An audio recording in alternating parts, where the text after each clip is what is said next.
corridor, they've answered this question with great insight. In every society, they note, the first step is simply achieving some measure of order and stability.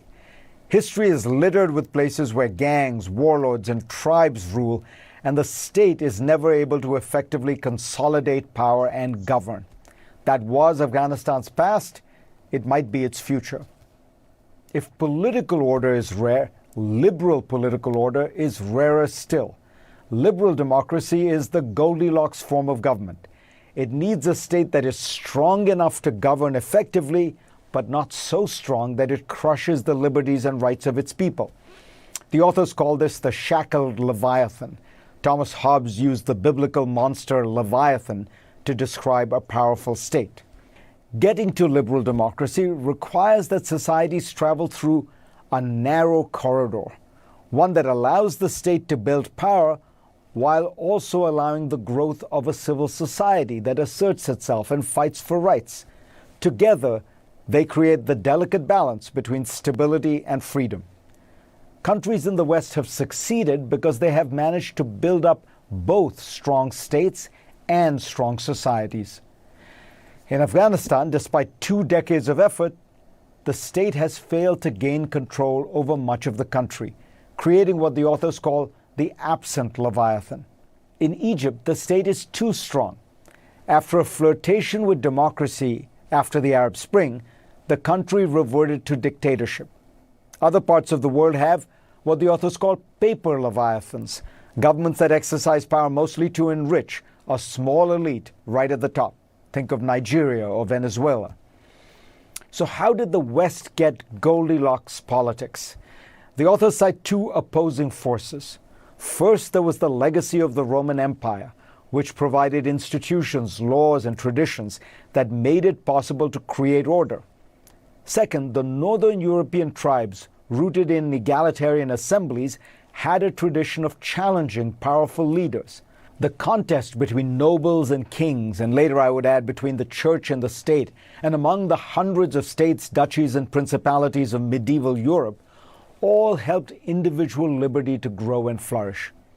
It's not a matter of the West's cultural superiority, but rather its unusual history. Countries in other parts of the world have been able to strike a similar balance, from India to South Korea to Costa Rica. But the corridor is narrow, and understanding that helps us to recognize the fragility of liberal democracy. It's why in the late 1990s, while we were all cheering as countries across the globe were holding elections, I noted the phenomenon of illiberal democracy, places where elected leaders were systematically abusing power, depriving people of their rights, and hollowing out the essence of liberal constitutional government. Since then, unfortunately, that list of illiberal democracies has gotten much longer, including Western countries like Hungary, established democracies like India, and some like Russia that have simply morphed into dictatorships. Countries, including the United States, that have traveled this narrow corridor and have struck the right balance between state and society are lucky. But we are in an era of democratic dysfunction, as populist movements threaten the political institutions and norms that have long been seen as neutral. We see this most dangerously in the Republican Party's effort to politicize the counting of votes in the various states it controls. America remains a liberal democracy, but this week's hearing on the January 6th insurrection at the Capitol highlighted the fragility of democratic norms even here. Our political institutions are stronger than most, but they're being strained by a society that is deeply divided, so much so that even the basic facts of what happened on January 6th are now vigorously contested. The rioters, egged on by unscrupulous politicians, showed how much damage a group of private citizens could do. But the rest of us can repair the damage by pushing for stronger democratic guardrails and resisting efforts to subvert the will of the people. By now, you've probably heard the story that in 1787, somebody supposedly asked Benjamin Franklin what kind of government the Constitutional Convention had decided on. A republic, he answered, if you can keep it.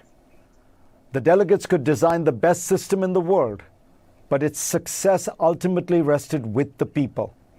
That sounds like an ominous warning, but we might also take comfort.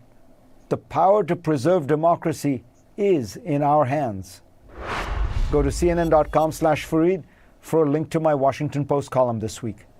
And let's get started.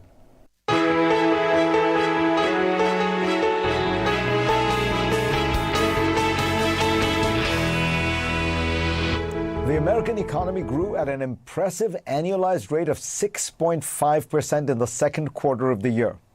But April through June was a period when many Americans were leaving their homes, taking their masks off, going back to work, and going into stores.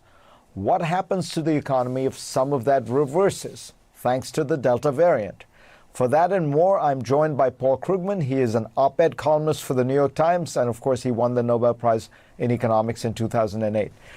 Welcome, Paul. So is this Delta variant going to be a brake on what seemed like a very powerful recovery? It's going to be a bit of a break. No question that things are not as rosy as they appeared to be before this Delta variant started up. But this is very, very different. It's a much less powerful blow to the economy, and something that's much easier to cope with if we choose than what we went through last year. So this shouldn't be a really important thing. It's going to hurt, but it's not. It probably won't show that much in GDP at all. So explain that, because you have 40% of the population that's unvaccinated. Presumably, you're going to have states in which hospitalization is going to get bad. Maybe people are going to be cautious. You're going to have places like, I'm thinking about Broadway, which is, after all, mostly tourists go to Broadway musicals. Are they going to come in? Are they going to have to require proof of vaccination? All of that feels like it gums up the works. But you think, at the end of the day, this is such a huge economy that won't matter? Well, the thing was, last year, the only way we could really slow these things down was through drastic, basically locking down a lot of stuff. And this time, requiring proof of vaccination, requiring face masks in certain settings, that's a lot less, it's not stuff that people necessarily have, fun with, but it's not really very hard to do, and it doesn't really interfere with the economy. And in fact, if you look at, I think Broadway, it's going to be an interesting thing, but places like New York, where people are willing to go along with such things, where businesses, and don't even require government action, where businesses can mandate proof of vaccination, can require face masks, should be able to largely get on with life in spite of the Delta variant. The problem is going to come mostly, and this is a very concentrated problem right now. It's very much red states where, at least until 5 minutes ago, political leaders were very hostile to vaccinations, are still extremely hostile to masking, and they might try to prevent the private sector from doing these things. But this is something where it almost requires a positive effort on the part of government to stop us from resolving this problem. What about the global picture? Because, we have, the crazy thing in America is we have more than enough vaccines for everybody, plus booster shots and everything, and yet you have 40% of the public that won't take it. Around the world, people are begging for vaccines and quite literally dying. But will that slow down economic growth globally, to have this kind of patchwork globalization where places like the United States, Europe, and East Asia may be fine, but lots of other places are not? Yeah, let me say something that is extremely inhumane and brutal. The places that are not coping with this, that don't have sufficient vaccines, have an enormous number of people, but not a whole lot of money. If you actually ask, it's not just, if we take Western Europe, advanced East Asia, that's the bulk of the global economy. And then the places that are not managing to cope are places that are, the humanity is, the human cost is terrible, but it's a pretty small share of global GDP. It reminds me of there were some crises. Old enough to remember the East Asian financial crisis, when the East Asian economy recovered, but the East Asian people didn't, because Korea bounced back fast. and Indonesia did not. And it's just there are not that many South Koreans, but they're relatively rich. So this is one of these things where, from an economics point of view, the fact that so much of the world is being left out of this is not such a big deal. Of course, from a human point of view, it's horrific. There's a similar kind of interesting dichotomy, which is that while travel has not recovered, as far at least as my look at the data suggests, trade has recovered, right? Why is that? Well, trade is a funny thing. There are, I think, two factors going on here. One is that shipping containers don't carry the virus. So, and if you look at how does modern trade happen? We do have a shortage of shipping containers because there's been so much demand for them, but they are virtually untouched by human hands. So, in fact, global trade is one of those activities that it's not remote work, obviously, but it's stuff that is not much affected by all of the restrictions that involve the virus, and precisely because people have been afraid to consume some services, they've actually shifted their demand towards goods, which are traded. So if you don't go to the gym and you buy a Peloton instead, well, where do you think the Peloton comes from? So that actually leads to an increase in global trade. Paul Krugman, always a pleasure. Good to talk to you. Next on GPS, another Nobel Prize-winning economist, Richard Thaler. He tells us how we are going to get America's vaccine hesitant to change their minds. Back in a moment. Welcome back, welcome back, welcome back. Yeah, man, how you doing? You good? I know you like that. I know you like that. How long you been back, man?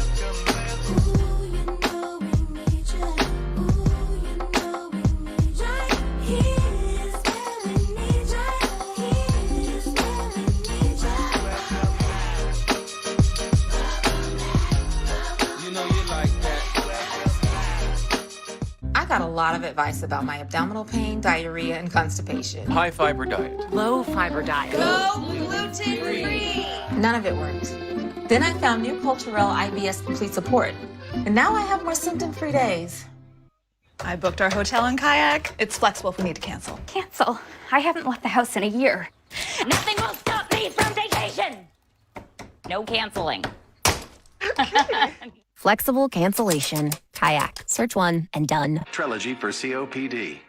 Birds flying high, you know how I feel.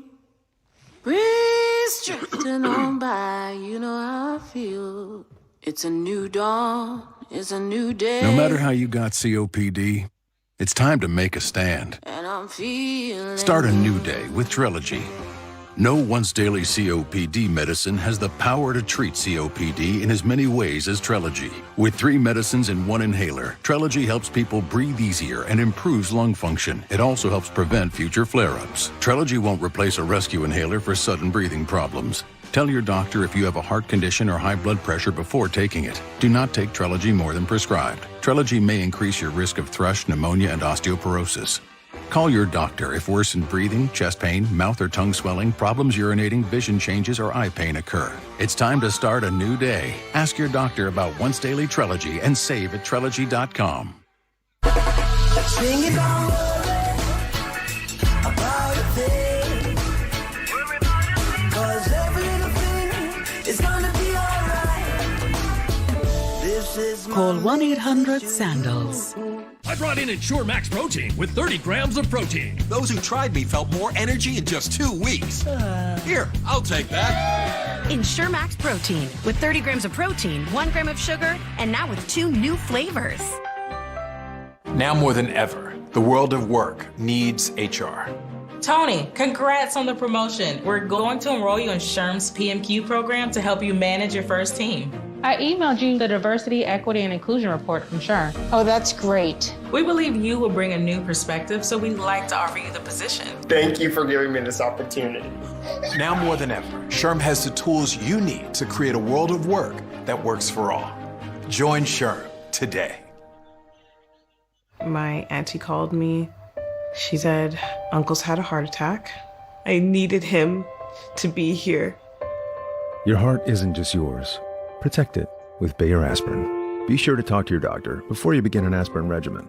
These days, everyone's staring at screens and watching their spending. Good vision is more important than ever, but so is saving. That's why America's Best includes a free eye exam when you buy 2 pairs of glasses for just $69.95. Book an exam online today. Welcome to Allstate, where we've just lowered our auto rates.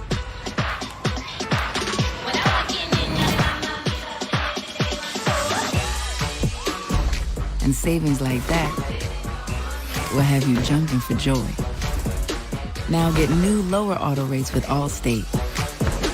Because better protection costs a whole lot less.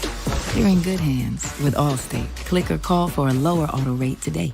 Closed captioning is brought to you by Amberen, clinically shown to relieve 12 menopause symptoms. Available in stores everywhere. For relief of hot flashes, night sweats, and low energy, try Amberen. Amberen safely relieves 12 menopause symptoms and helps restore hormonal balance. Available in stores nationwide. Anheuser-Busch offered free beer if the country met President Biden's July 4th vaccination goal. America fell short, but the free beer still flowed. New York City announced early this week it would give $100 to people when they get their first dose.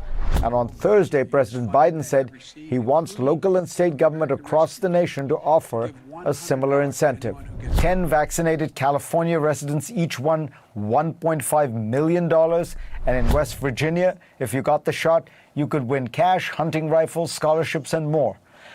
But despite so many incentives, America is stuck, unable to move past roughly 60% of the eligible population being fully vaccinated, not close to enough for herd immunity. The burning question is how to nudge more Americans to get the vaccine.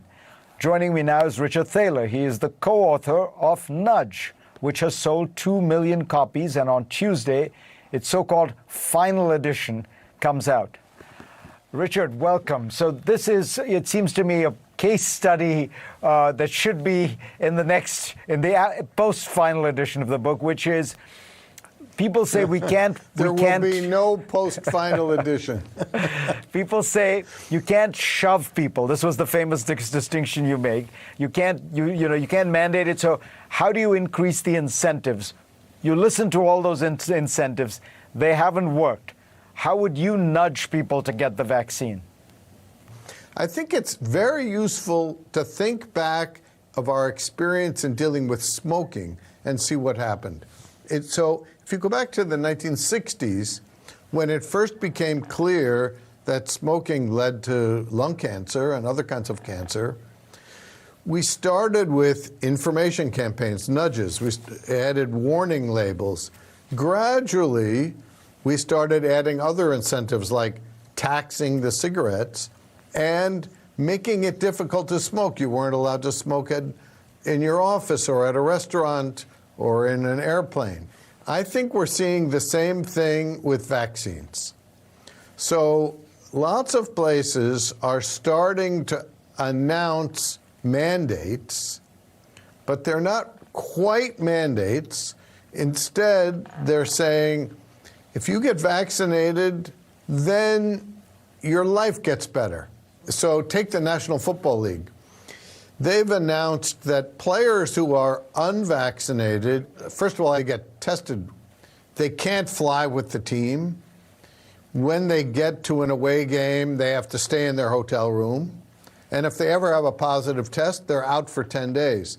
So I think we're going to start to see that if you want to insist on your right to be unvaccinated, you will lose some other rights. I think if you're told you can't work here unless you're vaccinated, or if you can work here if you're unvaccinated, but you have to get tested twice a week, and those tests may not be free, then I think a lot of people are going to start to change their mind about how resistant they are. And it sounds to me like the big difference here is we don't have time. With cigarettes, there's a wonderful example. You're right, and it took decades. Here, we're trying to get this done in months, right?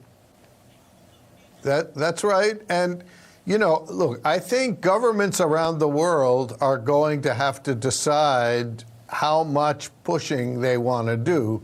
And so Macron in France is saying, if you're not vaccinated, then you can't go to the cafe. Now, as a French friend of mine told me, that's equivalent to the death penalty. So, President Biden has tried to push people, but not require anyone. And the same is true of many governors, and we're starting to see mandates for certain healthcare workers, those who are facing patients.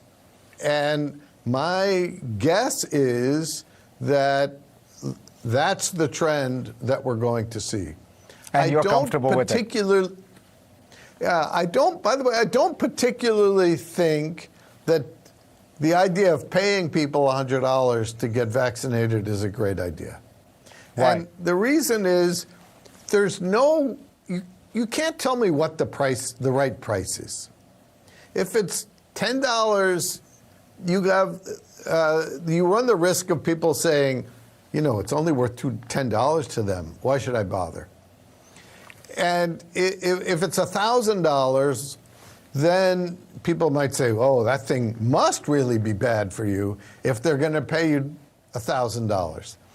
Also, the more you pay, the more you risk angering the people who got vaccinated early. And by the way, people my age are very likely to need a booster shot when that rolls around for people to think, well, I might as well wait around until they start paying people. Thank you, Richard Thaler. It sounded to me like the author of Nudge was saying, we're going to need more than nudges. Next on GPS, will another Arab state go the autocratic route? We will explore. I got a lot of advice about my abdominal pain, diarrhea, and constipation. High fiber diet. Low fiber diet. Go gluten-free. None of it worked. Then I found New Culturelle IBS Complete Support, and now I have more symptom-free days. I booked our hotel and kayak. It's flexible if we need to cancel. Cancel? I haven't left the house in a year. Nothing will stop me from vacation. No canceling. Flexible cancellation. Kayak. Search one and done. I love making brides feel beautiful. A lot of times when I'm doing weddings, it's 6 or 7 hours on my feet. I have a thyroid condition, and so I need medication so that I can have the energy to do what I love to do. Previously, I couldn't afford health insurance. And this year, I went on healthcare.gov and prices were great. Now, my monthly premium is $0. The process was easy. It took me minutes to apply and get approved. If I could do it, anybody could do it. We are unstoppable. We shoot for the stars. And we can achieve anything we set our minds to.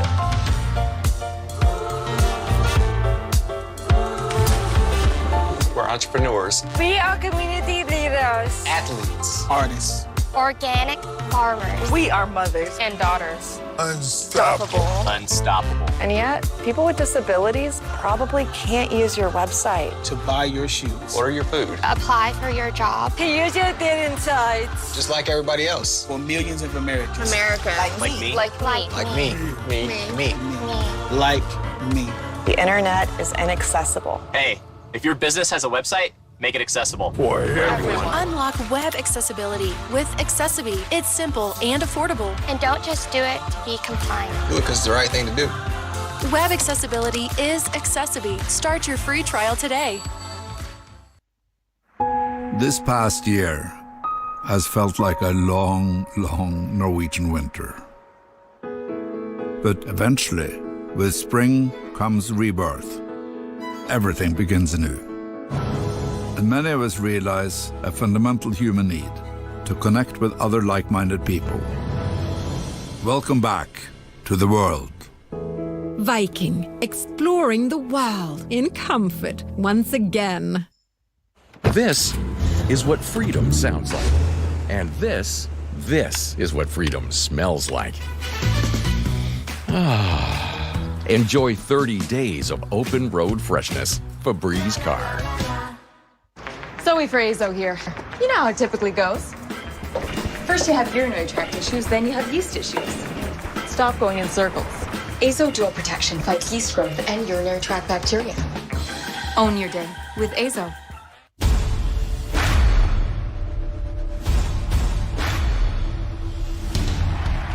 We love New York City. The Homecoming Concert, August 21st, exclusively on CNN. Presented by Expedia.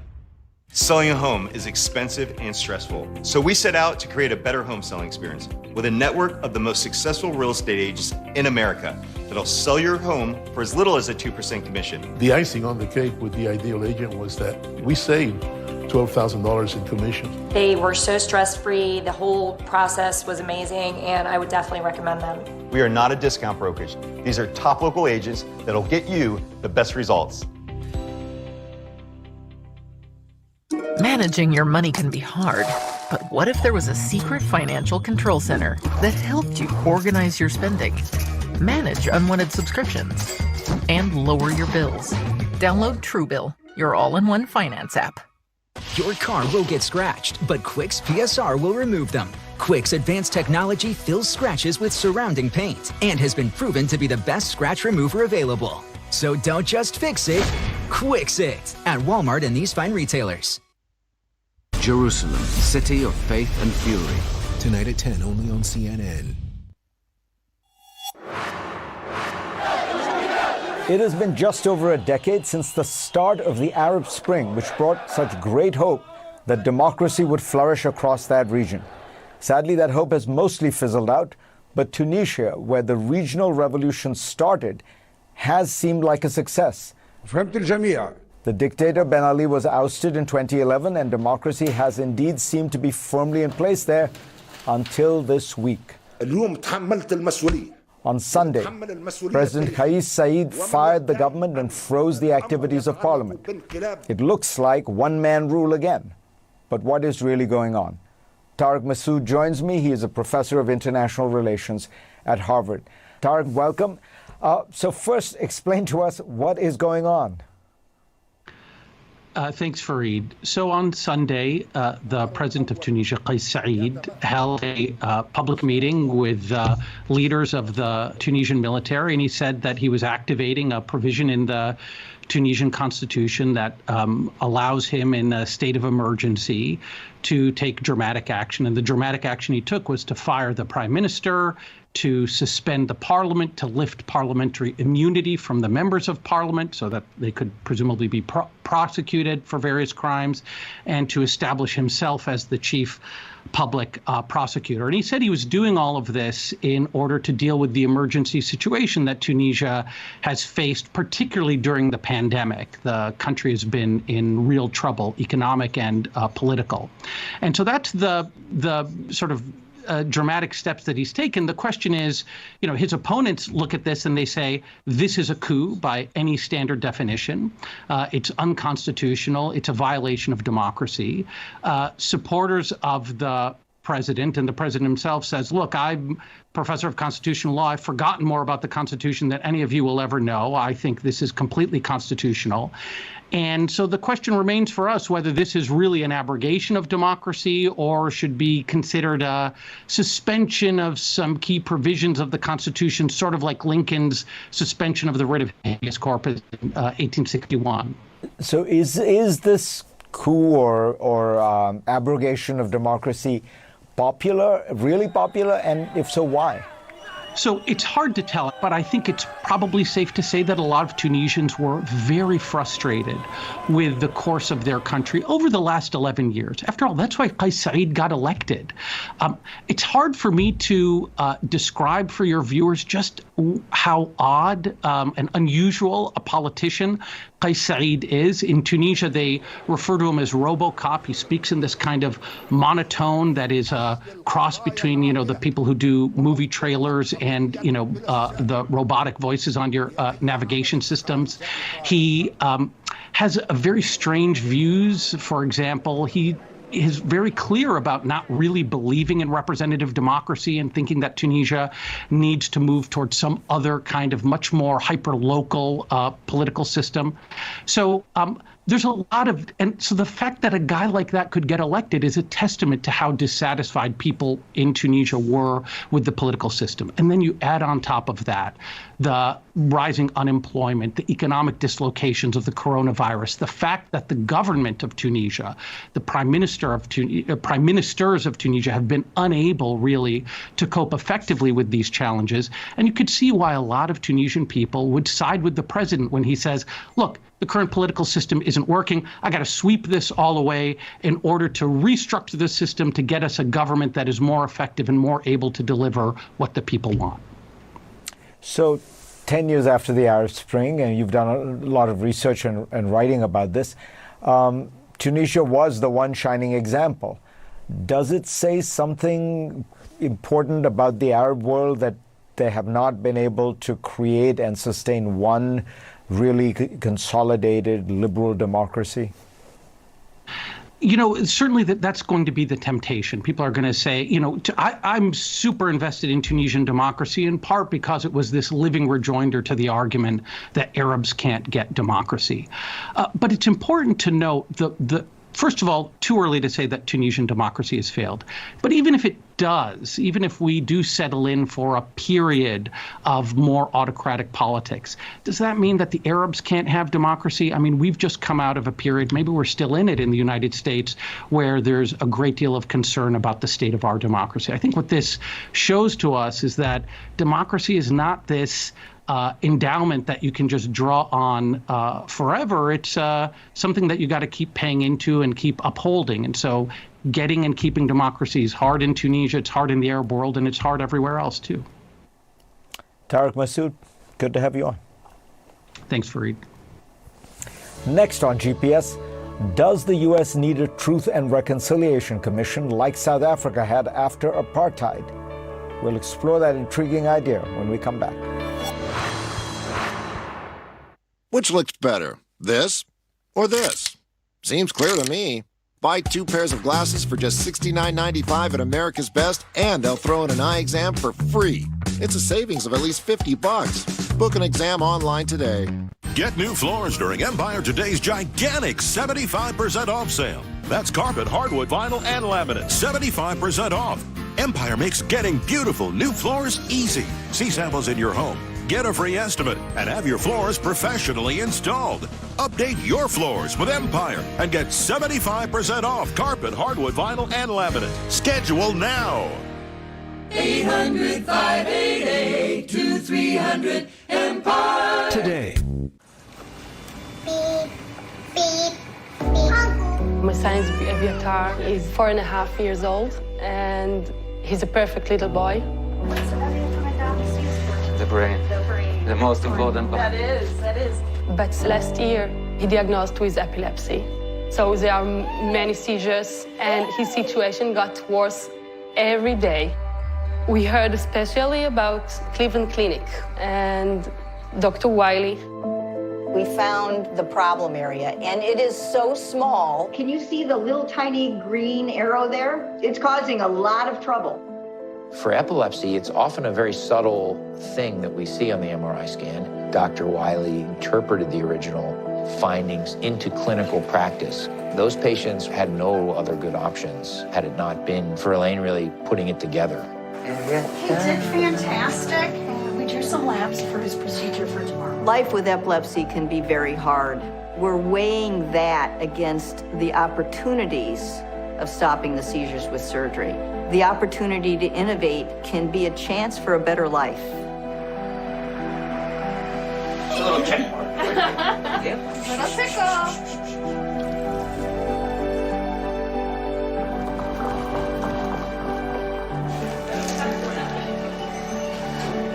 Dr. Bingaman is probably the most experienced epilepsy surgeon in North America.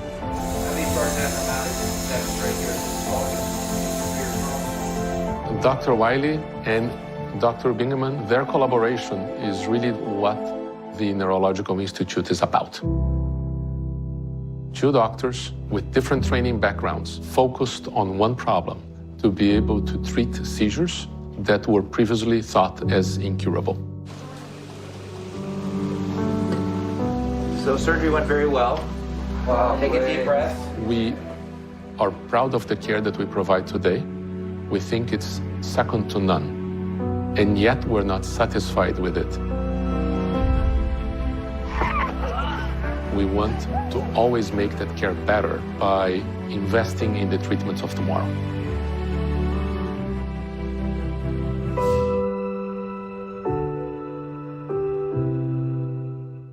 Do you have a life insurance policy you no longer need? Now you can sell your policy, even a term policy, for an immediate cash payment. We thought we had planned carefully for our retirement. But we quickly realized we needed a way to supplement our income. If you have $100,000 or more of life insurance, you may qualify to sell your policy. Don't cancel or let your policy lapse without finding out what it's worth. Visit CoventryDirect.com to find out if your policy qualifies, or call 1-800-481-1700. Coventry Direct, redefining insurance. Pesky leaks? Gorilla Waterproof Patch and Seal Spray, of course. Seals out water, air, and moisture, indoors and out. For the toughest jobs on planet Earth. Available in spray, liquid, and tape. South Africa had a truth and reconciliation process to help heal the wounds of apartheid. Rwanda had something similar after its civil war.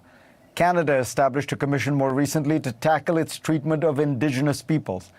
There have been calls in America for such efforts for, amongst other things, slavery and racial justice, the treatment of the country's native peoples, and more recently, the attack on the Capitol on January 6th. But how would such a thing work when there is no consensus on what the truth is and the path to reconciliation is so difficult to see? Joining me now is Danielle Allen, who is on leave from a top professorship at Harvard in order to run for the governor of Massachusetts. Welcome, Danielle. First, let me ask you, are we really in as bad shape as South Africa or Rwanda after apartheid and a civil war? We are not in a shape as bad as that. That's the good news. We are, though, in a pretty challenging moment in our country's history. Polarization really is at highs that we haven't seen since the period around the Civil War, and the fact that that polarization erupted in political violence means we are in a bad way indeed. So we have real work to do of truth and reconciliation.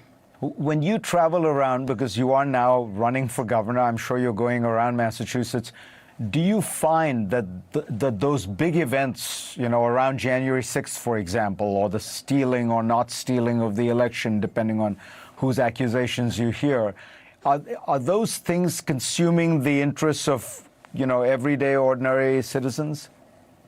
They really are turning up. That was really one of the most important learnings for me as I ran a listening tour around the Commonwealth over the last 6 months. I had thought of our polarization and even the violence as really part of our national political experience, but I found people telling me stories of fights in towns over whether to build a new library that devolved into debates over whether or not people believed in the big lie about the election. And on more than one occasion, I really had people say to me, we don't know what to do. We want to knit our community back together. We try to reach out to the other side, and there's just no way to even start a conversation. There is a sort of air of desperation and great yearning for a way to address our division. Now, Danielle, do you think part of this is that January 6th or the election, these have become metaphors for a much deeper kind of cultural divide and fear on each side, where at some level, I imagine a lot of Republicans know that what happened January 6th was a violent assault on the Capitol, and but they're papering it over because they don't want to give a win to the other side. There's somebody once said that the Republicans live in fear that the Democrats control all cultural power in America, and the Democrats live in fear that the Republicans control all political power. And that makes each one think any extreme action is okay. We definitely live in a time where each side feels that they're experiencing an existential threat from the other side. But what we have to recognize is that what's truly existentially threatened is our democracy. And that's a common problem. In that regard, we really do need to do the work of coming to a full understanding of what happened for January 6th. I'm glad to see the the committee, the select committee moving forward in Congress, for example. I think that's really important. And it's important that we recognize that there are stages to this. There's the work we do to achieve forensic truth, where we really are clear about accountability, and that's accountability for violence, it's accountability for incitement, and that's the work that's proceeding in our courts. But what we really do need the select committee to do is give us space for people to put their personal truths and experiences on the table, but then even more importantly, to generate a social truth. It mattered when those Capitol police officers were testifying and really explaining the cruelty and violence that was in their face, the slurs and insults hurled at them. That brings the whole American people into a conversation to say, okay, we have to anchor from a recognition that something really violent, really threatening occurred on January 6th, and then we need to understand the sources of that. You point out in a Washington Post op-ed that you wrote, in South Africa, one forgets that when they did Truth and Reconciliation, there were many truths. In other words, not everybody agreed on everything. And part of the process here has to be the airing of the kind of very different perspectives, very different truths people have about all this. Exactly. I mean, this is the really hard part. And so I wrote a piece in the Washington Post where I laid out the 4 categories of truth that scholars of truth and reconciliation have come to use to understand these hard processes where cultures manage to move away from political violence. And you start with that work of forensic truth, really using the courts to really hold accountable those who are actually perpetrators of crimes. But then you need to bring those personal truths to the table. For all those people who did think that something badly had gone wrong in the election, what was behind that? What made it possible for them to believe that? We need to come to understanding of that. And ultimately, our understanding of the causes of how people came to align with that mistaken worldview is the sort of source of a understanding that let's ask the question of, okay, now how do we start to knit communities back together again? How can we achieve reconciliation? Given that this was the pattern of experience, given that these were the causes that led worldviews to come so far apart from one another, now how do we start working to knit communities back together again? What part of all your, you're a great scholar, you're out there on the hustings, what gives you the most hope? Well, it really is people. It's people in specific places who are working hard to solve problems. And I think that, at the end of the day, is just fundamental to this work. You've got to get people at the table for a conversation. You've got to find that first ally, and then once you do, you've got to start snowballing it and trying to build out those circles of conversation, rebuild, again, that commitment to the use of evidence as people are working to decide together, and then keep bringing more people into it. It's labor intensive, it's slow moving, there's no silver bullet. We're not going to cure ourselves overnight. But again, that's where I would come back to that select committee. I do think the work of the commission is fundamental for giving us understanding of how our worldviews came so far apart that they could even sustain violence. We need that understanding in order to see what the right pathways forward are. So you're describing, in a sense, the work that needs to be done from the top down, but also from the bottom up. Danielle Exactly, Allen, yeah. Pleasure to have you on. Thanks a lot, Fareed. Always good to be with you. Appreciate it. Next on GPS, top U.S. and Chinese officials. Start your day with all the support you need in Skechers Arch Fit sandals. Skechers teamed up with